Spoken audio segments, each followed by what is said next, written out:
নাম্বারে হলো অমুদমিনুল খামর, যেই বান্দাটা নেশা করে ওই নেশাখোর বান্দাটাও আল্লাহর জান্নাতে যেতে পারবে না। 3 গুণ সালাসাতুল লা ইয়াদখুলুনাল জান্নাতা আবাদা আদ-দায়ুস আর-রাজিলাতু মিনান নিসা ওয়া মুদমিনুল খামর। আল্লাহর রাসূল বলে 3টা গুণ যদি থাকে তাহলে জান্নাতে যেতে পারবা না, কখনোই পারবা না। 1 নম্বরে যদি তুমি দায়ুস হও তো জান্নাত পাইবা না। 2 নম্বরে আর-রাজিলাতু মিনান নিসা, যদি মর্দা স্ত্রীলোক হয়, যে স্ত্রীলোকটা পুরুষের পোশাক পরে পুরুষের মতো চলাফেরা করে, এই মানুষটাও জান্নাতে যেতে পারবে না। 3 নম্বরে অমুদমিনুল খামর, যদি নেশা পান করে ওই মানুষটাও কখনো আল্লাহর জান্নাতে যেতে পারবে না। হ্যাঁ, তাদের জন্য একটা পথ এখন খোলা আছে, সেই পথের নাম হলো তওবার পথ। কোন পথ? তওবার পথ আছে। যদি বান্দা হায়াতে জিন্দেগিতে খাঁটি তওবা করতে পারে যে আজকে আমি তওবা করলাম, আজকের পর থেকে কোনো দিন আমি আর মদ পান করব না, গাঁজা ইয়াবা ফেন্সিডিল আমি সেবন করব না, ওই বান্দাটা তওবার রাস্তা পাইল, সে জান্নাতে যাবে। নচেত বান্দা যদি এইভাবে খাইতে খাইতে মারা যায়, আল্লাহর রাসূল বলে কখনো সে জান্নাতে যেতে পারবে না। নাউযুবিল্লাহি মিন যালিক। তা আমার যুব সমাজের অবস্থা কি বলেন? আল্লাহর রাসূলের কাছে সাহাবায়ে কিরাম এসে প্রশ্ন করলেন, ইয়া রাসূলুল্লাহ, ইয়াসআলুনাকা আনিল খামরি ওয়াল মাইসির। ও রাসূল, আল্লাহ কোরআন কারীমের ভিতরে সূরাতুল বাকারার ভিতরে 219 নম্বর আয়াতে আমার আল্লাহ তাআলা ঘোষণা দিয়া কয়, রাসূলুল্লাহর কাছে সাহাবীরা প্রশ্ন করল, ইয়া রাসূলুল্লাহ, খামর এবং মাইসির, মদ এবং জুয়া সম্পর্কে আপনার মন্তব্য কি? কোরআন কারীমে আল্লাহ কয়, এবার আল্লাহ নবীকে শিখাইয়া দিতেছে, ও নবী আপনি কুল, আপনি বলেন, ফিহিমা ইসমুন কাবীর, এই 2টা কাজই হলো মহাগুনাহ। নবীকে প্রশ্ন করা হলো, নবী মদ এবং জুয়া সম্পর্কে আপনার মন্তব্য কি? আল্লাহ কয়, নবী আপনি নিজে কি জবাব দিবেন, আমি আল্লাহ আপনাকে শিখাইয়া দিলাম, আপনি বলেন, কুল, আপনি নিজেই বলেন, ফিহিমা ইসমুন কাবীর, এই 2টাই হলো সবচেয়ে বড় গুনাহ। মদও যেরকম বড় গুনাহ, জুয়াটাও সেভাবে বড় গুনাহ। এবং আসেন এবার মদ কাকে বলে, খামর কাকে বলে, নেশা কাকে বলে? আল্লাহর রাসূল সাল্লাল্লাহু আলাইহি ওয়াসাল্লাম বলেন, কুল্লু মুসকিরিন খামরুন ওয়া কুল্লু খামরিন হারাম। প্রত্যেকটা নেশাজাত দ্রব্যই হলো মদ, প্রত্যেকটা নেশাজাত দ্রব্যই হলো খামর। মানুষ মনে করে শুধু শরাব পান করা, মদ পান করা, এটাই মনে হয়, এটাকেই মদ বলা হয় না। বরঞ্চ বান্দা যদি নেশা জাতীয় যা খাবেন, গাঁজা খাবেন, ওটাও মদ। ইয়াবা ফেন্সিডিল আপনি যেটা বলেন, যেটা খাইলে আপনার নেশা হয়, ওটাকেই খামর বলা হয়। আর খামর পানকারী বান্দাটা কখনো আল্লাহ তাআলার জান্নাতে যেতে পারবে না তওবা ছাড়া। তওবা কাকে বলা হয়?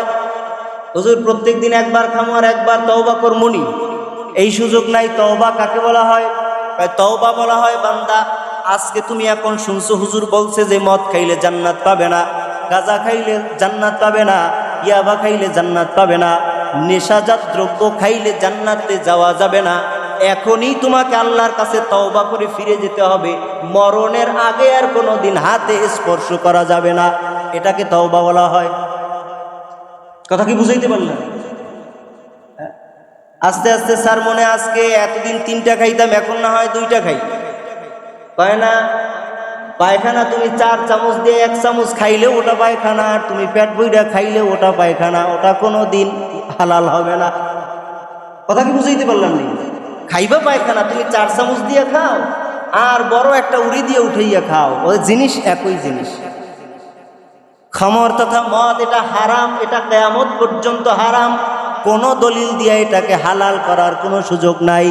যদি কেউ দিলে দিলে এটাকে হালাল মনে করে খায়, নাউযুবিল্লাহ, যদি কেউ হালাল মনে করে খায় তার ঈমান সাথে সাথে চলে যাবে। কথা কি আমি বুঝাইতে পারলাম? এরপরে আসেন গেল 2 নাম্বার।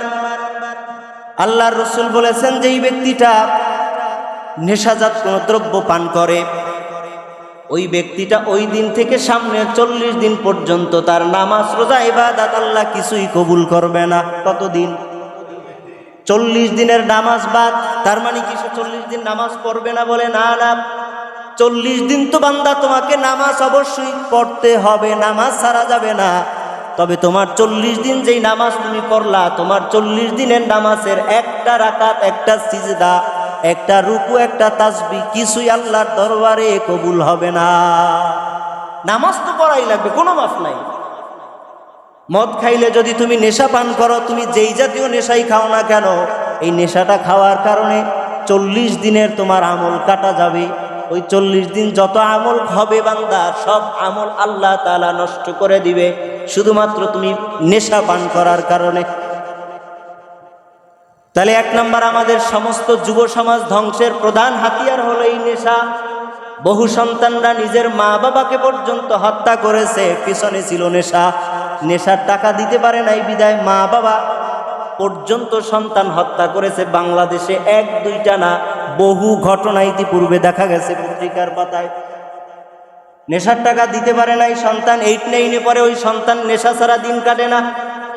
বড় লোকের সন্তানরা ক্যাসিনোতে যায়, বারে যায়, ওই জায়গায় গিয়ে তারা আবার উন্নত মানের নেশা পান করে।